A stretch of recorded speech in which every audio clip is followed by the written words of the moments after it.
اگر آپ اور ہم متحد ہو کر کام کریں گے، منظم ہو کر کام کریں گے، تو یقیناً ایک انقلاب آئے گا، اور انقلاب تبھی آئے گا جب ہم نے اپنی قربانیوں کو دیے تو سید معین یہاں سے چن کر جائے گا۔ آج آئیڈیالوجی پہ بات نہیں کرتے، کوئی آ رہا کہاں سے، اسٹیج پہ مائک مل گیا پھگٹ کا، باہر سے آیا، کچھ بھی کہہ دیا۔ ارے سیاست قلعے نیچے صدر کی نہیں ہوتی۔ ہاں میں کہنا چاہ رہا ہوں، میری مراد ہے کہ مہاراشٹر کے سابقہ چیف منسٹر اور ابھی کے deputy chief minister Devendra Fadnavis اگر اپنی تقریر میں کچھ کہتا ہے تو کس طرح کی تقریر کی جا رہی ہے؟ اویسی اور ایک جن کو مجلس کے طوفیل میں راجیہ سبھا پہ بھیجا گیا، وہ بھی کل شہر ناندیڑ میں آ کر شیروانی۔ ارے آپ تو مشہور شاعر کہتے ہیں، میں تو سمجھتا ہوں تم تو منو شاعر ہے۔ ارے شاعر شیروانی کا نام لیتا، اویسی صاحب کے خلاف تقریر کی جا رہی ہے ٹی وی چینلوں کے ذریعے۔ کیا کیا کہا گیا اورنگ آباد کے اندر، اویسی صاحب کے تعلق سے کیا کیا کہا جا رہا ہے۔ آج یہ فرقہ پرست اور یہ فرضی سیکولروں کو الیکشن انتخابات آئی، یہ حیدرآباد کے دونوں دولے بھی یاد آتے ہیں، ان کے بارے میں تنقید کرنا۔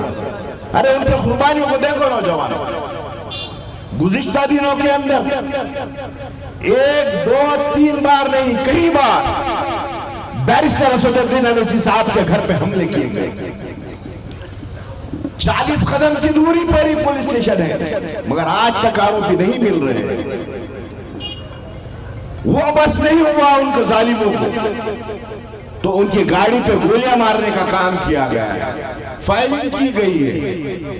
یہ تم کو ہم کو سمجھنا پڑے گا کہ ایک قیادت جو حیدرآباد سے نکل کے پورے بھارت کی مظلوموں کی جو آواز بن رہی ہے، اس کو ہٹانے کی کیسی کوششیں کر رہے ہیں۔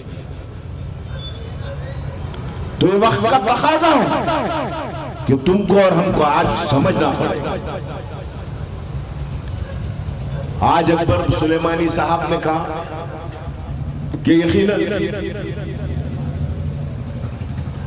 کہ یہ لوگ کہہ رہے ہیں اتنے سالوں کے بعد، مگر میرا سوال یہی ہے، کب تک لاچار بن کے ویسے منگتے رہو؟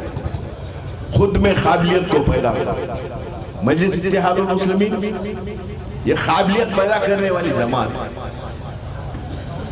آج شہر ناندیڑ ہو یا مہاراشٹر کے اندر ہم لوگ اگر پہچانے جاتے ہیں تو اپنی خدمت سے پہچانے جاتے ہیں۔ یہ بات تم کو سمجھنا پڑے گا۔ 20 تاریخ کو ووٹنگ ہونے جا رہی ہے، مگر ہم کو اور تم کو محنت کرنا پڑے گا، متحد ہونا پڑے گا۔ اگر آپ اور ہم متحد ہو کر الیکشن لڑیں گے تو یقیناً مہاراشٹر کے اندر ہم اپنے نمائندوں کو ایوانوں کے اندر بھیج سکیں گے۔ اور میں نہیں سمجھتا ہوں کہ بہت سے لوگ سیاست میں اسٹیجوں پر بڑی بڑی باتیں کرتے ہیں، کوئی کچھ کہہ رہا ہے، کوئی کچھ کہہ رہا ہے۔ میں اتنا کہوں گا، کوثر محی الدین صاحب آپ آئے، آپ کا بہت شکریہ۔ سید معین تو دکشن سے لڑ رہے ہیں، مگر الحمدللہ فیروز لالا اور سید معین اور ناندیڑ کی ٹیم، یہ دکشنی نہیں، ناندیڑ ضلع کے 9 کے 9 متدار سنگھ میں ایک طاقت رکھتی ہے، ہماری اپنی خود کی طاقت۔ مگر آج 20 تاریخ وقت کم ہے، مگر کام زیادہ ہے۔ اب بہت سے لوگ افواہ چرچا کر رہے تھے، کوثر صاحب کو معلوم ہے، سید معین کو بھی معلوم ہے، تھوڑا طبیعت کا تقاضا ہے۔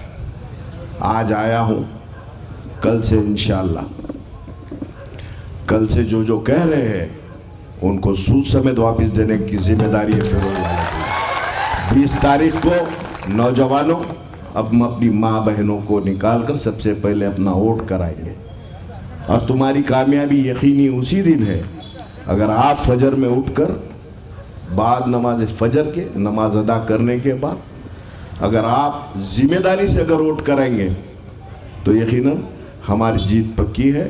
اور اس بار میں سمجھتا ہوں، کیونکہ آج کی جو حالات ہیں یہ حالاتوں کو مد نظر رکھتے ہوئے ہم کو اپنی قیادت کو ایوان میں بھیجنا پڑے گا۔ اگر آپ اور ہم محنت کریں گے تو انشاءاللہ میں سمجھتا ہوں کہ 20 کو اگر اچھی ووٹنگ کریں گے ایک طاقت کے ساتھ تو ہم کو 23 کا انتظار کرنے کی ضرورت نہیں، 21 کو ہی جشن منا لیں گے انشاءاللہ۔ اپنی بات کو یہاں پر ختم کرتا ہوں اور رکتا ہوں۔ اللہ حافظ۔